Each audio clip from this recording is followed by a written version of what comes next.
You know, sometimes it's hard to make sure kids eat healthy, as I'm sure our parents watching can tell you from experience. But Spoons Across America looks to help make this easier by encouraging kids to pick up a spoon and try out something maybe they've never even tasted before. I like that idea. The organization is called Spoons Across America. It's their 8th annual Spring Benefit Gala. It's taking place tomorrow at the Metropolitan Club.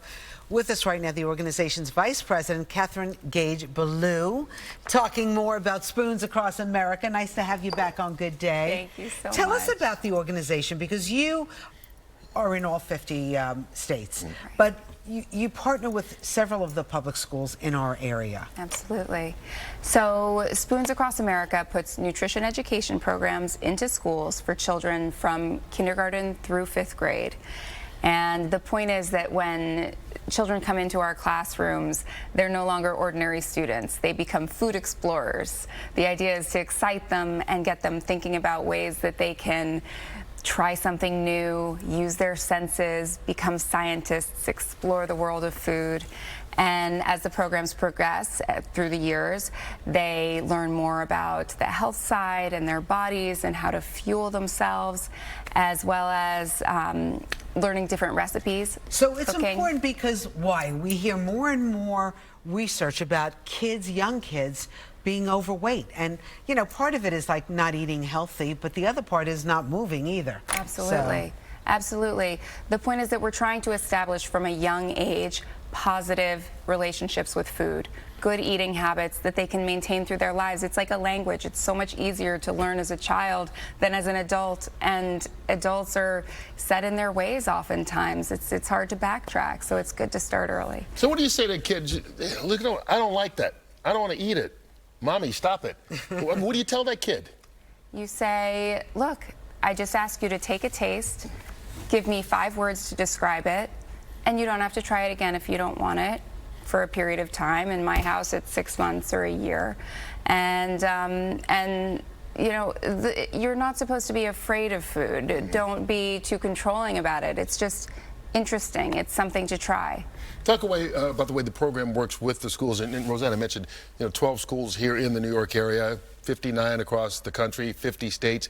And what you do when you go into those schools, because you're not bringing them food.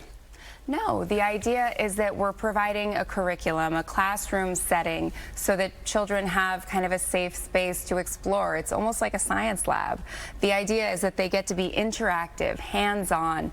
And in my house, when I tell my children that they can help me prepare a meal, they're all in. Okay, so listen, you're a chef by trade, so of course they're all in. You probably make delicious food, and of course your husband is the chef Danielle Boulud, who's also a fantastic master in the kitchen.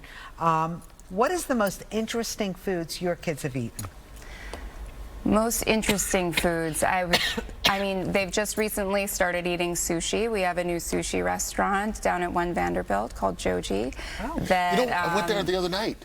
Yes. Your chef George is fantastic, by the way. I know, he yes. really is. He's name dropping just so I can get back in there. That's what I'm doing. Oh yeah, I heard it's like very few seats. Yeah, only 12 seats in there, but it's fantastic sushi. But the point is that they're interested in eating other things. They actually tried sushi for the first time without me. Ah. Interesting. And then they came back and were like, oh yeah, I really like salmon and avocado sushi.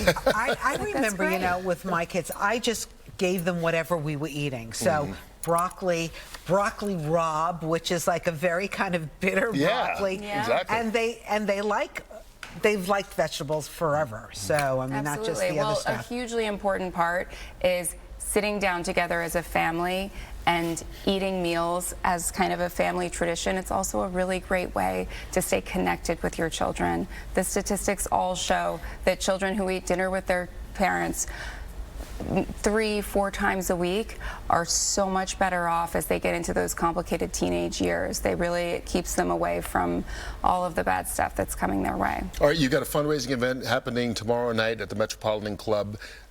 Explain to people what they can expect to see if they go. Well, it's going to be, we've got our honorees. The theme this year is Food is Health.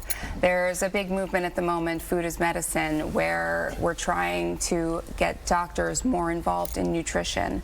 And so they're actually writing food prescriptions that can be filled at pharmacies located in supermarkets. And it's a hugely important movement because it's true. You don't need to take a pill. If you regulate what your meals are, you can fight disease, prevent disease. It's a great movement. And so Food is Health this year, we're honoring Daphne Oz. We love Daphne. Who's one of my favorite people. And she's a great chef too. She is a great chef. And she's just so inspiring for so many people. My children love watching MasterChef Junior. I know. It's certainly talk about trying new things. Right. So I know that it's sold out tomorrow night, Catherine, but if people want to support Spoons Across America, absolutely, where can they go and get more information? SpoonsAcrossAmerica.org.